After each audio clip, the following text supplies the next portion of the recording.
Shalom! Estamos iniciando mais esse vídeo falando a respeito do homem, da trindade do homem, espírito, alma e corpo.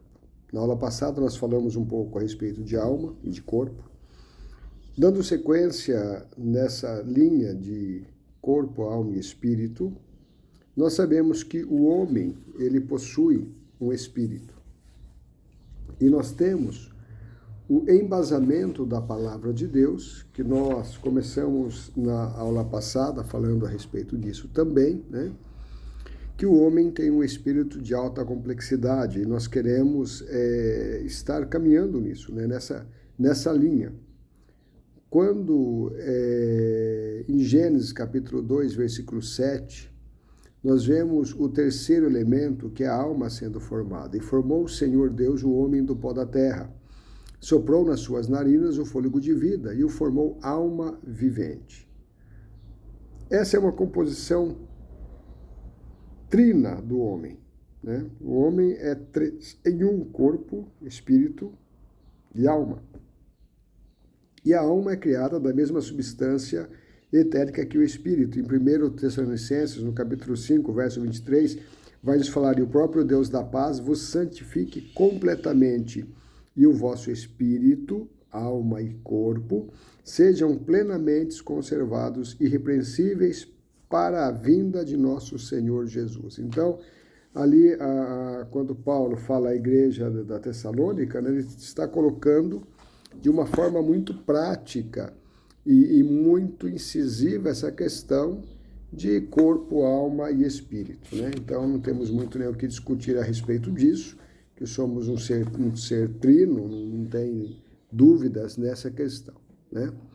E a alma faz com que o homem seja diferente de todos os outros seres criados, porque o homem tem uma alma e essa alma também nós temos um espírito ligado a ela. Então, entendemos que o espírito, ele não tem acesso diretamente à parte natural, mas ele tem uma afinidade com a alma, que nós colocamos já no encarte que nós enviamos, que a alma está ligada a todas as nossas glândulas, né, que secretam os hormônios. Então, a alma está ligada ao nosso corpo através das nossas glândulas, e o espírito também está ligado à alma. Deus fala ao espírito e a alma transmite, né, na nossa mente o nosso corpo. Veja que é bem interessante isso, porque o Senhor diz, vou pegar aqui alguns versículos, né?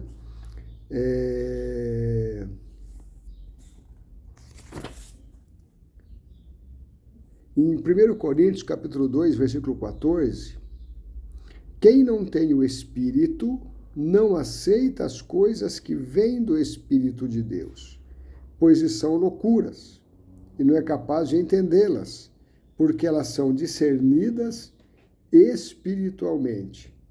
Então nós temos, né, essa questão que somente quem vai entender as coisas e o Espírito de Deus é quem tem, né, o Espírito do Senhor. Então, o espírito do homem, ele tem acesso ao natural através da alma, né?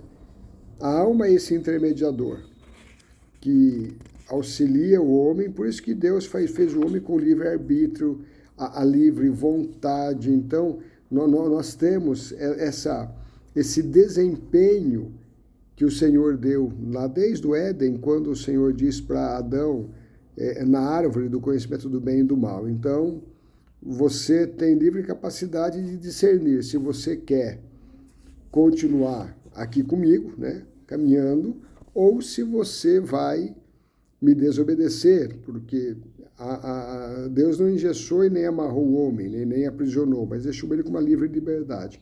E nisso, o que o homem faz, né? O homem come da árvore do conhecimento. E a partir disso, ele acaba perdendo a comunhão com Deus. Ele perde a comunhão. Então, a perca da comunhão é como o espírito estivesse morto, porque ele vai perder a comunhão com Deus, não tem mais a comunhão. Ele não consegue mais se chegar a Deus, por quê? Porque a partir de que ele pecou, o pecado fez com que eles decidiram, né, com o pecado, morrer para a comunhão com Deus. Então, eles acabaram agora, a alma passa a ser a rainha do corpo, não mais o Espírito de Deus no homem. E aí que forma-se o espírito do homem, aonde o próprio homem, junto com a sua mente, traz, né, a dualidade, aonde existe o próprio espírito do homem. E esse espírito do homem passa a governar completamente a alma, e essa alma, por consequência, domina todo o homem. E o homem sem Deus, sem a comunhão com Deus. Quando o homem aceita Jesus, recebe a Jesus, conforme João capítulo 1, e torna-se filho do Senhor, o Espírito de Deus volta novamente, vai tomar o lugar do Espírito do homem. O Espírito do homem fica de lado e o Espírito de Deus então passa a reinar, né? Não mais a alma, o ego, né, que vai estar reinando aí com o homem, mas sim o Espírito de Deus vem para continuar cuidando, né, do homem, do ser humano. Então, é a natureza divina que se manifesta com a natureza divina. Em Romanos, mas Coríntios também diz, né? Romanos capítulo 5, versículo 12, vai dizer: portanto, da mesma forma como o pecado entrou no mundo por um homem, e pelo pecado a morte, o Espírito morreu, a morte. Assim também a morte veio a todos os homens, porque todos pecaram. Essa morte foi a morte física, futuramente, mas ali também fala da morte espiritual, né? Porque com o pecado o homem passou, então, a ser condenado, porque o salário do pecado é a morte, né? Em 1 Coríntios 5, 21 vai dizer: visto que a morte veio por meio de um só homem, né, Adão, também a ressurreição dos mortos veio por meio de um só homem, que é Jesus. Pois da mesma forma como em Adão todos morreram, em Cristo todos serão vivificados. Então, 1 Romanos capítulo 15, do verso 21 e 22. Assim como está escrito, o primeiro homem, Adão, tornou-se um ser vivente. E o último Adão, um espírito vivificante. Então, Coríntios 15, 45. Então, nós compreendemos que o reino espiritual, ele tem o acesso liberado em Jesus, mas Adão, ele perde esse acesso quando Adão, então, ele peca, ele vai para a árvore do conhecimento do bem e do mal, né? E ele peca. Agora, veja aqui Efésios capítulo 1, Efésios é fantástico, né? No capítulo 1, no verso 8 ao 10, vai dizer: ele nos revelou o mistério da sua vontade. Quer dizer, no 8 vai dizer: o qual ele derramou sobre nós com toda a sabedoria e entendimento, nos revelou o mistério da sua vontade, de acordo com o seu bom propósito, que ele estabeleceu em Cristo, isto é, de fazer convergir em Cristo todas as coisas celestiais ou terrenas, na dispensação da plenitude dos tempos. Ou seja, tudo converge, tudo vem para Jesus, para esse entendimento, e para essa graça e para essa vida. Porque Jesus vem para trazer vida, e exatamente aquilo que o homem perdeu, o acesso aos céus, né? O direito aos céus, a caminhar nas duas dimensões, terrena e espiritual, nós só conseguimos através de Jesus. Jesus que faz a liberação para que nós possamos viver, né, essa vida física e essa vida espiritual, né? Atos capítulo 17, versículo 28, vai dizer: porque nele vivemos e nos movemos e existimos. Como disseram alguns dos profetas de vocês, também somos descendente dele.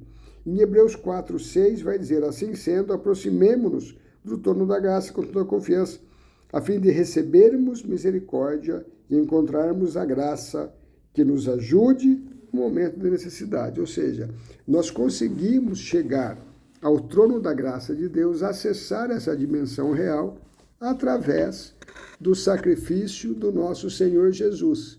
Então, o espírito que estava morto em estado de dormência, através do pecado, agora em Cristo, ele é resgatado. Glória a Deus, né? Então, toda essa morte, essa dormência que veio pelo pecado, em Cristo, ele é vivificado novamente. E quando nós nascemos para a comunhão com Deus. Então, é através da adoração, através da comunhão íntima com Deus, né, com o Pai, Filho e Espírito Santo, é que nós nos mantemos, né, imersos nessas águas e vivos no Espírito. Então, somos gerados em Cristo, né? Quando Jesus diz em João 4,14, mas quem beber da água que eu lhe der nunca mais terá sede, pelo contrário, a água que eu lhe der se tornará nele uma fonte de água que jorre para a vida eterna. E é necessário que aqueles que adorem ao Senhor adorem em espírito e em verdade. Nós vemos que Jesus ele traz esse novo nascimento falando de uma nova entrada nas dimensões celestiais. Então, ser nascido de Deus não quer dizer que ele vai ser membro de uma igreja ou coisa assim, embora que ele vai precisar da igreja, não. Mas ele vai nascer de novo para entrar numa dimensão espiritual, para entrar numa dimensão celestial. E assim ele precisa estar dentro de um corpo, ter uma cobertura, ter um sacerdócio, estar dentro de uma igreja, né? Isso é uma questão, né, simples e prática, né? O Espírito de Deus, ele é treinado e despertado em todas as áreas. Então, nós entendemos que o Espírito de Deus vem sobre nós como o vento. E Jesus fala sobre isso, né? Mas eu preciso conhecer o meu espírito. Eu preciso conhecer tanto o meu espírito como o Espírito de Deus. Quando o Senhor traz a nós o ruach, o vento, né? O ruach HaKodesh, o vento do Espírito. Então, esse vento do Espírito que vem sobre nós, ele vem e vai atuar em nós para a adoração e para a comunhão. Então, o nascer do Espírito é ter essa comunhão entre os céus e entre a terra, ser levado na presença do Senhor, né? E o reino dos céus vai tornando as coisas tão visíveis, palpáveis, né? Porque o reino de Deus é um reino de espírito. O reino de Deus não é um reino carnal. O reino de Deus é um reino espiritual. E quando eu entro para o reino do Senhor e começo a entender o reino dos céus, entendendo que esse reino é um reino perfeitamente perfeito, imutável, eterno e é espiritual, eu preciso compreender as coisas do Espírito. Então, eu preciso conhecer o meu Espírito, né? E aí é onde que nós estamos trabalhando, né, nesses dias, exatamente dentro dessa palavra, para trazermos, né, o conhecimento espiritual, porque a alma, ela não tem muito conhecimento espiritual. O que traz o conhecimento espiritual é o Espírito. Jesus, né, mesmo falou sobre isso, que é o Espírito, né, em nós. Quando ele fala para Nicodemo, é necessário nascer da água e do Espírito. Então, é através do Espírito que nós vamos entendendo, vamos vivendo na presença do Senhor e caminhando na presença do Senhor. Então, em 1 Coríntios 2, né, 10, 11, 12, 13, vai dizer, porque qual dos homens sabe as coisas do homem, senão o Espírito do homem, que nele está. Então, o homem tem seu Espírito, e o Espírito sabe, mas o Espírito de Deus é quem traz o conhecimento de Deus, né? Então, nós entendemos que o Espírito, ele tem uma forma de se expressar. O Espírito tem palavras diferentes e tem uma realidade diferente. É uma realidade invisível, sim, porque é etérico. Então, ele tem uma percepção, mas não tem uma visão, né? não tem uma questão física, mas ele tem uma dinâmica, tem uma complexidade. E o espírito, ele vai existir, né, no plano material, coligado, mas a sua realidade física não existe, existe a realidade espiritual que nós caminhamos. Então, nós queremos continuarmos, né? Hoje é uma palavra mais rápida, mas para você entender um pouco essa relação do corpo, alma e espírito. E na semana que vem nós vamos começar a entender o espírito. Nós vamos começar a ver todos os órgãos do espírito. Porque quando nós falamos de alma, a nossa alma tem o nosso olho, a nossa alma tem o nosso ouvido, a nossa alma tem a nossa boca, a nossa alma tem a nossa mão, a nossa alma tem o nosso pé. A nossa alma está ligada à nossa vontade, nossa paixão, nossos desejos, nossa alma está ligada a nós. A nossa alma é nós. O nosso espírito está um pouco mais distante nessa linha, né, que eu digo de presença, porque ele está ligado a Deus e ligado à alma. Então eu tenho que levar a minha alma a estar mais próximo de Deus, através da comunhão, através da adoração ao Senhor, para que o Espírito de Deus possa repousar sobre a minha vida. E aí eu começo a entender as questões espirituais, mas eu preciso entender o espírito. Então, de acordo com aquilo que eu estou pensando, com aquilo que eu estou me movendo, com aquilo que eu estou fazendo, com as minhas emoções, com os meus sentimentos, com as minhas vontades, com os meus desejos, isso interfere no meu corpo e isso está ligado à minha alma. Agora, o meu espírito está ligado à palavra, está ligado à adoração, está ligado à comunhão, está ligado diretamente a Deus.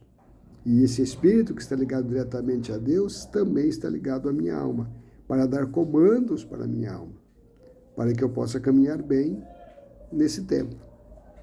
E nós precisamos conhecer. Então, a nossa alma é um retrato do nosso corpo.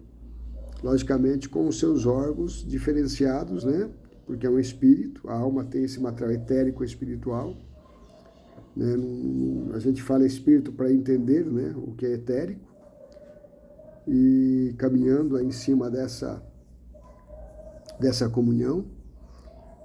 E nós vamos, a partir da próxima aula, né, amor, entendermos a questão espiritual. Vamos trabalhar um pouco nos órgãos do espírito. Porque os órgãos da alma é você se olhar no espelho, você está vendo o seu corpo e vendo a sua alma, mas não está vendo o seu espírito. Porque o espírito está ligado a essa luz que vem dos céus, que Adão perdeu lá no Éden, quando ele pecou. Ele perdeu essa luz espiritual, ele perdeu esse avivamento espiritual, ou esse acender do espírito. Por isso que Jesus diz a Nicodemos, é necessário você nascer da água e nascer do Espírito, porque o Espírito está morto. Né? O Espírito, quando o homem recebe a Jesus, é que ele vai vivificar o Espírito e vai se tornar, então, filho de Deus. E nós precisamos entender um pouco a respeito dessa fisiologia, né? Como é o meu espírito? O que tem o meu espírito? Então, na próxima aula, nós estaremos falando sobre isso, fazendo um resumo também sobre isso, dos órgãos do espírito. E você vai ver que o principal órgão do espírito chama-se comunhão, que ele liga a alma e liga diretamente, na mesma linha, ao nosso coração. Então, é fantástico, é gostoso nós aprendermos isso, né? E entendermos um pouco a questão espiritual. Então, te espero na próxima semana para nós continuarmos sobre o Espírito do Senhor sobre nós, o Espírito Santo do Senhor, do Ruach HaKodesh, vindo sobre nós, né? E ascendendo, como Isaías diz, né, em 61, não pode apagar o pavio que fumega. Então, tem muitos pavios fumegando aí. Paulo diz, né? Não apagueis o Espírito, porque o Espírito se apaga. Mesmo que ele apague, ele fica fumegando aí. Aquela lamparina, quando se apaga, né? Ou uma velinha de aniversário, né? Que quando você apaga ela e sopra sobre ela, ela apaga, mas ela fica ali novamente cintilhando e para tentar acender novamente. É assim que eu vejo. Muitas vidas precisam de serem reacendidas. Quantos cristãos que estão na igreja, mas que não adoram mais ao Senhor, perderam a comunhão. Aquele fogo está bem, sabe aquele fogo baixo? Aquele fogo baixo quase entupido a saída do gás? É exatamente isso. Então precisa reacender a chama, acende o fogo do meu coração, que é onde está o nosso espírito. Amém? Deus abençoe a tua vida, Deus abençoe a tua casa. Pai, em nome de Jesus, nós pedimos a tua bênção sobre cada um dos teus filhos. Uma barra, Senhor, que vem de ti, sobre cada um dos teus servos, das tuas servas, que é filhos e filhas, Senhor, que pertencem a ti. Pai, dá a tua bênção, a tua graça e traz-nos, Senhor, o entendimento, que possamos entender e compreender que somos seres espirituais, não somos só almáticos, mas somos espirituais e precisamos de ti para caminharmos bem nessa vida. Pai, guarda teus filhos, guarda tuas filhas e derrama sobre nós a tua bênção em o nome do Senhor Jesus. Você é do tamanho daquilo que Deus quer que você seja. Que o Senhor te abençoe e te guarde. Um grande abraço. Deus te abençoe.